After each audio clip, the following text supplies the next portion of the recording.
नमस्कार बच्चों, स्वागत है आपका हमारे चैनल टॉपर्स टॉप पर।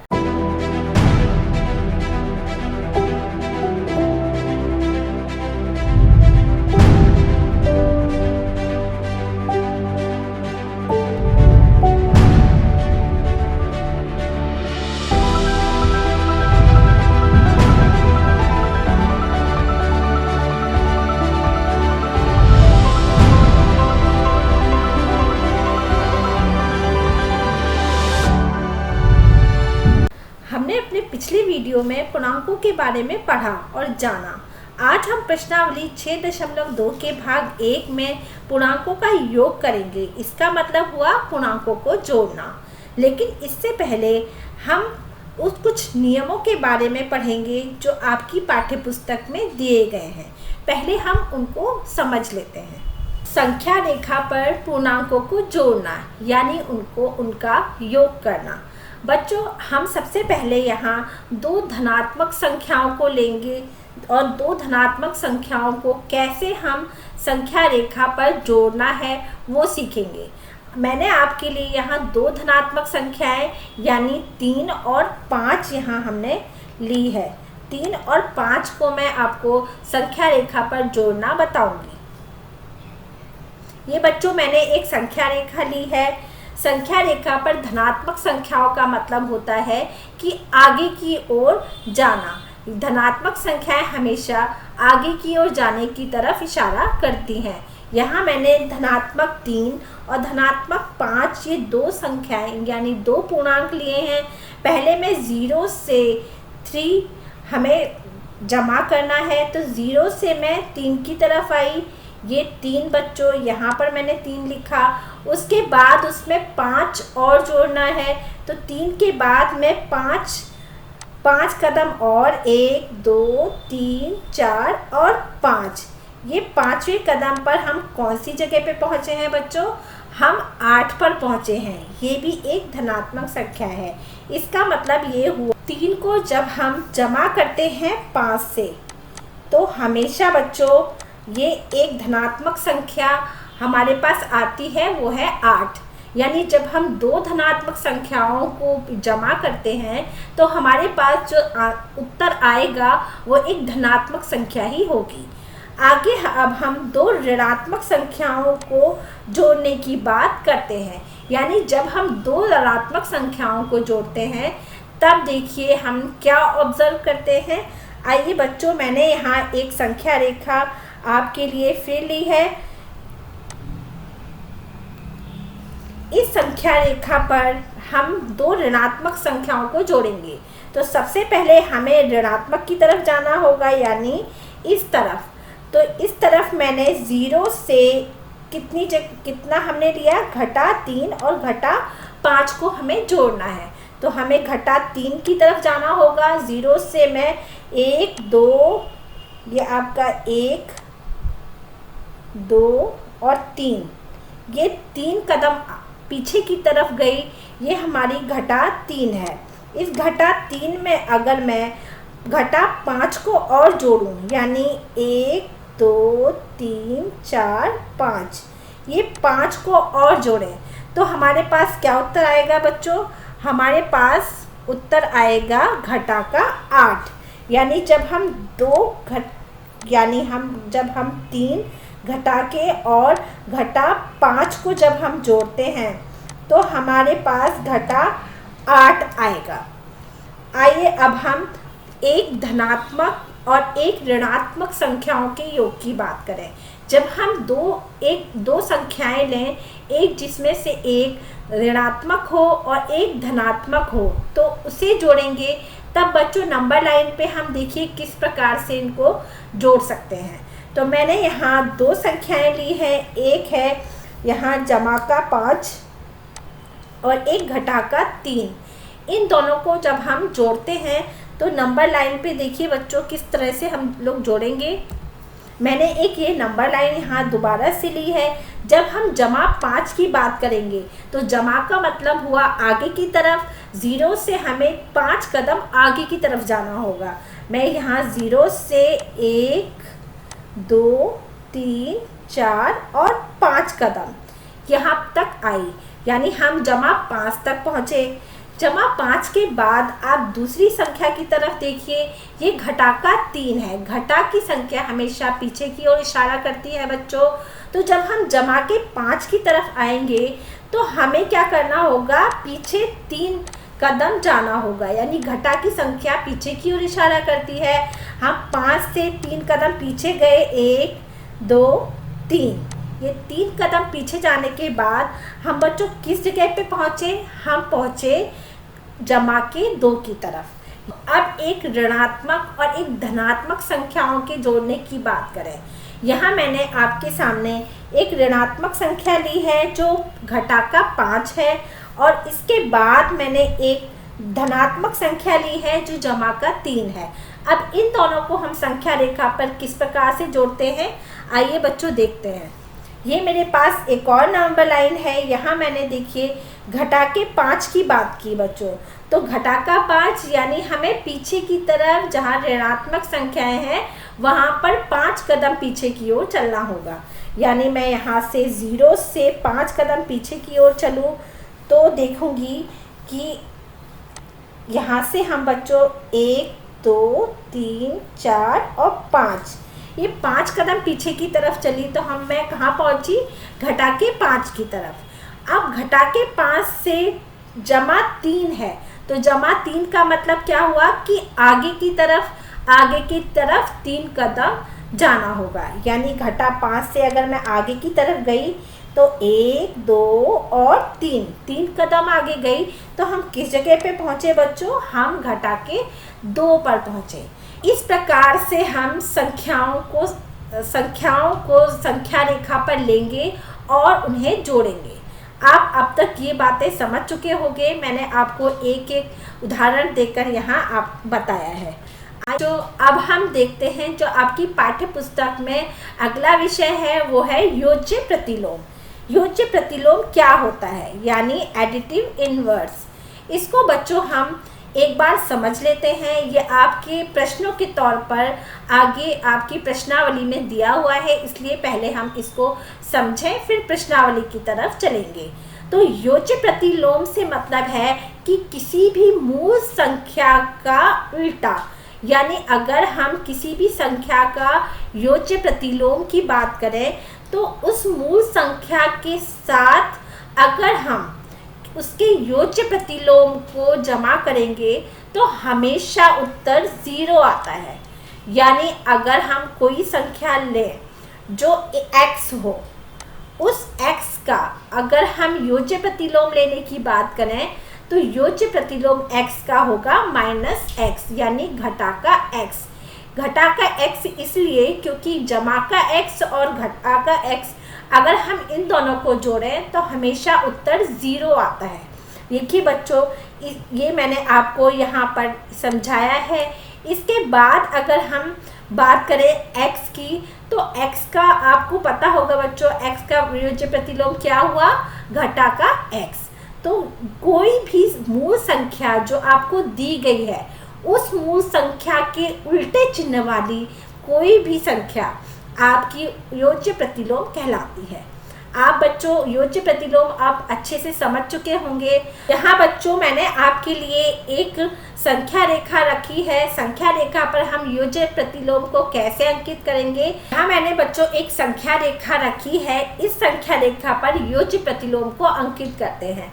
ये देखिए बच्चों, मैंने 0 से एक संख्या कोई भी x मान लीजिए, तो x का मतलब हुआ मैंने यहाँ x को 3 माना है। 3 हमारा, अगर हम बात करें प्लस की 3, तो प्लस की 3 हमारी यहाँ ये मूल संख्या आई, और इसके बाद अगर इसका योज्य प्रतिलोम हमने लिया और उसे हमने घटा किया तो ये हमारा वापस हम 0 पर आ गए। यहाँ मैंने x 3 माना, कोई भी मूल संख्या 3 है जो x है, x को हमने 3 माना। उसके बाद अगर इसका योज्य प्रतिलोम लें तो इसका योज्य प्रतिलोम होगा घटाका 3। अगर हम इन दोनों को जोड़ें, घटाके 3 और जमा के 3 को, इन दोनों को हम जोड़ेंगे तो उसका उत्तर हमेशा 0 आएगा, ये देखिए हमने यहाँ नंबर लाइन पे किया तो 0 आया। बच्चों अगर आपने अभी तक हमारे टेलीग्राम चैनल को ज्वाइन नहीं किया है तो इसको ज्वाइन करें ताकि आपको हमारी वीडियो के लिंक मिलते रहें। आगे पाठ्य पुस्तक के प्रश्नों की ओर चलते हैं। पाठ्य पुस्तक के प्रश्नों में प्रश्न संख्या 1 में संख्या रेखा का प्रयोग करते हुए वह पूर्णांक ज्ञात कीजिए जो 5 से 3 अधिक है। बच्चों यहाँ पर एक सबसे पहले संख्या रेखा बनानी है। संख्या रेखा पर जिस तरह से अभी मैंने आपको कुछ उदाहरण देकर बताया उसी तरह से हमें इन प्रश्नों को भी हल करना है। सबसे पहले मैं यहाँ एक संख्या रेखा ले लेती हूँ। ये देखिए बच्चों संख्या रेखा है। यहाँ पर ये देखिए ध्यान से देखने पर आपको ये दोनों संख्याएं धनात्मक संख्याएं दिखाई दे रही होंगी। अब धनात्मक की बात की गई है तो हमें संख्या रेखा पर धनात्मक की ओर जाना है।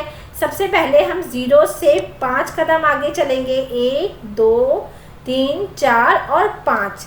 ये 5 कदम आगे गए तो हम कहाँ पहुँचे बच्चों? जमा 5 की तरफ। अब क्या कहा गया है कि इससे 3 अधिक की बात की गई है बच्चों। तो अधिक से आपका मतलब धनात्मक संख्याओं की ओर होना चाहिए। तो अगर हम आगे की ओर बात करें तो इससे आगे हमें 3 और जाना होगा। 1 2 और 3। बच्चों हम कहाँ पहुँचे? जमा 8 की तरफ। यानी इसका उत्तर हमारा होगा जमा का 8। आइए अब हम बी पार्ट की बात करें तो बी पार्ट में आपने देखा कि एक ऋणात्मक संख्या है और दूसरी 5 धनात्मक संख्या है। बच्चों आपको ध्यान से देखने पर ये पता चल रहा होगा कि यहाँ पर ये दोनों एक दूसरे के योज्य प्रतिलोम है। लेकिन हमें किस तरह से संख्या रेखा को पर इसको रखना है और किस तरह से इनको ज्ञात करना है, देखिए आइए। सबसे पहले हम एक संख्या रेखा ले लेते हैं। इस संख्या रेखा पर हम पहले 5 घटा की तरफ जाएंगे। सबसे पहले मैं घटा 5 की तरफ गई। 1 2 3 4 और ये 5। घटा 5 पर मैं पहुंची। घटा 5 से मुझे 5 अधिक की तरफ जाना है। अधिक से आपका मतलब यानी जमा की ओर यानी धनात्मक संख्याओं की ओर। तो अभी हम धनात्मक संख्याओं की ओर जाएं तो 1 2 3 4 और 5। वापस अब हम 0 पर आए हैं यानी इसका उत्तर होगा 0। चलिए बच्चों अब हम अपने सी पार्ट की तरफ चलते हैं। सी पार्ट में आप देखें कि 2 से 6 कम है। कम की बात की गई है और 2 से यानी 2 से पहले हम 0 से 2 की तरफ जाएंगे। आइए अब हम एक संख्या रेखा लें क्योंकि हमें संख्या रेखा का प्रयोग यहाँ करना है। तो हम सी पार्ट की तरफ चलते हैं। एक हमने संख्या रेखा ली। संख्या रेखा में हमें 2 सबसे पहले अंकित करना होगा जो एक धनात्मक संख्या है। तो धनात्मक की ओर 1 और 2 यानी हम कहाँ पहुँचे बच्चों? धनात्मक 2 की तरफ। अब हमें इससे 6 कम की बात की गई है। कम से आप हमारा तात्पर्य है कि हमें ऋणात्मक की ओर जाना होगा। यानी 2 से अब हम 1 2 3 4 और ये 5 और ये 6 यानी बच्चों 6 कम की तरफ गए तो हमारा उत्तर क्या आना चाहिए? ये आपका उत्तर आएगा घटा का 4। अब हम बात करते हैं बच्चों डी पार्ट की। तो डी पार्ट में देखिए एक ऋणात्मक संख्या है और एक धनात्मक संख्या है। यानी हमें फिर से एक संख्या रेखा लेनी होगी। मैंने यहाँ एक संख्या रेखा ली। उसमें हमें घटा 2 की तरफ जाना होगा। 0 से मैं घटा 2 की तरफ जाती हूँ। तो ये देखिए बच्चों 1 और 2 ये मैं घटा 2 की तरफ आई। घटा 2 से मुझे 3 और कम चाहिए यानी कम की तरफ। यानी फिर से हमें ऋणात्मक की ओर जाना होगा। तो कम की तरफ यानी 3 1 2 और 3 कम की तरफ गई तो हमारा उत्तर क्या आना चाहिए? हमारा उत्तर आएगा घटा का 5। इस तरह से बच्चों हम प्रश्न संख्या 1 को हल करेंगे।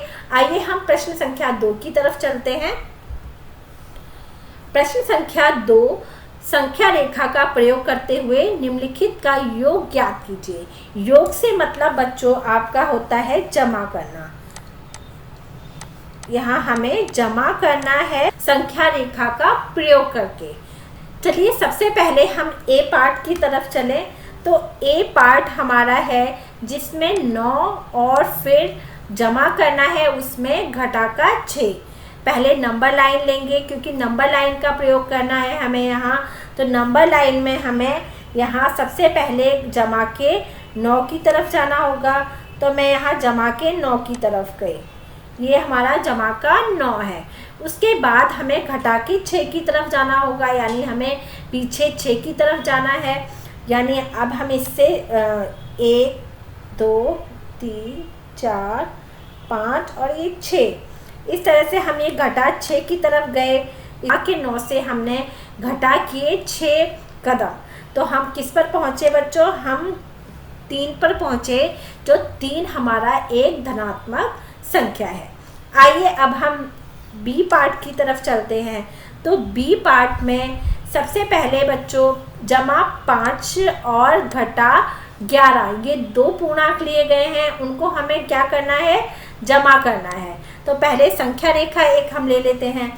संख्या रेखा में हमें जमा 5 की तरफ जाना होगा सबसे पहले। तो हम यहाँ से जमा 5 की तरफ गए, ये हमारा जमा 5 है। उसके बाद बच्चों हमें घटा 11 जाना है। घटा 11 मतलब आगे की ओर नहीं बच्चों, हमें पीछे की ओर यानी घटा की तरफ हमें जाना होगा। तो यहाँ पर हम 1 2 3 4 5 6 7 8 9 10 और 11 कदम हम पीछे की ओर गए। तो हम किस जगह पे पहुँचे बच्चों? घटा 6 की तरफ। तो इसका उत्तर होगा घटा का 6। आइए अब हम सी पार्ट की बात करें। तो सी पार्ट में हमें घटा 1 लेना है और उसमें जमा करना है हमें घटा का 7। एक नंबर लाइन ली मैंने, नंबर लाइन में मैं गई 1 घटा के 1 की तरफ। तो ये है हमारा घटा का 1, ये घटा का 1 की तरफ गई। इसके बाद हमें जमा करना है इसमें ही घटा का 7। तो हमें यहाँ 1 से 1 2 3 4 5 6 और 7 कदम मैं पीछे की तरफ गई क्योंकि ये घटा का 7 था। तो हम किस जगह पे पहुँचे बच्चों? घटा के 8 की तरफ। इसका उत्तर होगा घटा का 8। आइए बच्चों अब हम अपने डी पार्ट की तरफ चलें। तो डी पार्ट में हमारा सबसे पहले घटा का 5 दिया गया है। उसके बाद हमें उसे योग करना है जमा के 10 से। इसमें संख्या रेखा का प्रयोग करेंगे हम। संख्या रेखा मैंने ली। उसके बाद हमें घटा के 5 की तरफ जाना है। तो 0 से मैं घटा 5 की तरफ गई, ये हमारा घटा 5 है। उसके बाद हमें इसमें जमा करना है जमा का 10। जमा के 10 से मतलब हुआ हमारा बच्चों आगे की तरफ, यानी 1 2 3 4 5 6 7 8 9 और 10। हम बच्चों कहाँ पहुँचे? हम पहुँचे जमा के यानी धनात्मक 5 की तरफ। आइए बच्चों अब हम ई पार्ट की तरफ चलते हैं। ई पार्ट में सबसे पहले एक, यहाँ पर 2 संख्याएं नहीं दी गई, यहाँ 3 संख्याएं यानी 3 पूर्णांक दिए गए हैं। सबसे पहले एक ऋणात्मक 1, यहाँ ऋणात्मक 2 और ऋणात्मक 3। अब इसको बच्चों 3 संख्याओं को हम संख्या रेखा पर कैसे रखेंगे? देखिए यहाँ पर हम पहले घटा 1 की तरफ चलते हैं। तो मैं यहाँ से घटा 1 की तरफ गई, ये घटा 1 है हमारा। उसके बाद हमें जमा करना है घटा 2, यानी घटा की ही संख्या है, घटा 2 है। तो इसी से ही हम घटा 2 आगे चलेंगे, 1 और 2। ये हमारा कहाँ पहुँचे? हम घटा 3 की तरफ पहुँचे। अब हमें इसमें घटा 3 और जमा करना है, यानी फिर से घटा की संख्या है पीछे की तरफ, 1 2 और 3 संख्याएं यानी 3 कदम और पीछे। तो हम कहाँ पहुँचे बच्चों? हम घटा 6 की तरफ पहुँचे, यानी इसका उत्तर होना चाहिए घटा का 6। अब बच्चों हम एफ पार्ट की तरफ चलते हैं। एफ पार्ट में बच्चों हमारे पास फिर से 3 पूर्णांक दिए गए हैं, जिसमें से ये पहला पूर्णांक एक ऋणात्मक पूर्णांक है, यानी घटा 2, घटा यानी जमा 8 और घटा का 4। अब हमें इन तीनों का योग कैसे करना होगा। एक संख्या रेखा ली हमने सबसे पहले, उसमें हमें घटा का 2 अंकित करें। घटा का 2 1 और 2, ये हम घटा के 2 की तरफ चले। उसमें हमें जमा करना है जमा 8 का मतलब हुआ कि आगे की तरफ यानी धनात्मक संख्याओं की तरफ 8 कदम, यानी 1 2 3 4 5 6 और 7 और ये 8। जमा 8 जब हमने इसमें जोड़ा तो हम कहाँ पहुँचे बच्चों, जमा के 6 की तरफ। अब हमें इसमें घटा 4 लेना है दोबारा से, तो घटा 4 यानी पीछे की तरफ दोबारा 4, यानी 1 2 3 और 4। हम बच्चों हमारा उत्तर क्या होगा, हमारा उत्तर होगा जमा का 2। इस तरह से बच्चों हमने प्रश्न 2 को सॉल्व किया। यहाँ इस प्रकार बच्चों बहुत आसानी से आप इन प्रश्नों को हल कर सकते हैं। इस भाग में इतना ही। हम प्रश्नावली 6.2 के भाग 2 में इससे आगे के प्रश्नों को हल करेंगे। वीडियो अच्छी लगे तो लाइक ज़रूर कीजिए और हमारे चैनल को सब्सक्राइब करना ना भूलें।